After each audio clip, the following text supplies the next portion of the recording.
അതിനു മുമ്പ് ഒരു ആലോചന ഉണ്ടായില്ലല്ലോ ഈ 4.5 കൊല്ലം. പുച്ഛമായിരുന്നല്ലോ അവിടെ സമരം ചെയ്യുന്ന ആശാവർക്കർമാരോട് പുച്ഛം.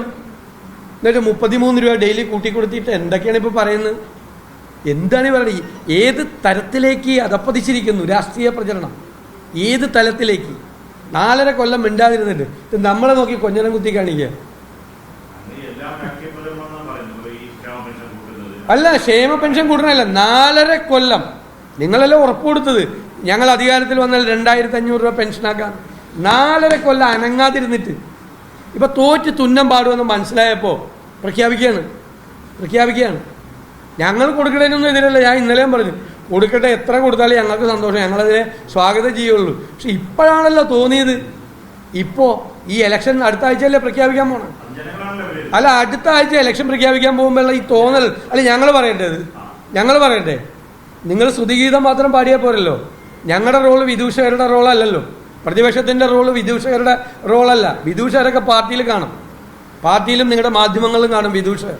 ഞങ്ങൾ പ്രതിപക്ഷത്തിൻ്റെ റോള് കേരളത്തിലെ ഈ ഭരണത്തിന് സ്തുതിഗീതങ്ങൾ പാടുന്ന വിദൂഷകന്റെ റോളല്ല.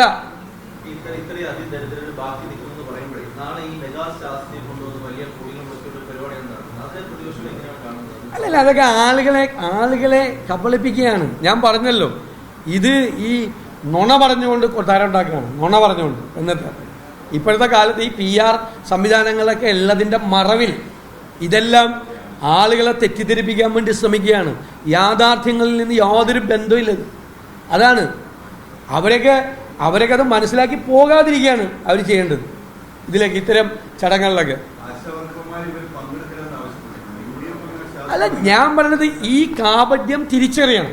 അവരെയൊക്കെ കേരളത്തിലെ ജനങ്ങൾ ബഹുമാനിക്കുന്ന ആളല്ല. ഞങ്ങളിപ്പോൾ നാളെ അവർ ആ മീറ്റിങ്ങിന് പോയാലും പോയില്ലെങ്കിലും അവരോടൊന്നും ഞങ്ങൾക്ക് യാതൊരു ബഹുമാനക്കുറവുണ്ടാവില്ല. ഞങ്ങൾ അവരെക്കുറിച്ചൊന്നും മോശമായിട്ടൊന്നും പറയുന്നു, ഈ പോയാലും പോയില്ലെങ്കിൽ. പക്ഷേ പോകാതിരിക്കുന്നത് അവരാലോചിക്കണം. ഈ തട്ടിപ്പിന് അവർ കൂടി പോയി പങ്കാളികളായി നിന്നു കൊടുക്കരുതെന്നാണ് ഞങ്ങളുടെ അഭിപ്രായം.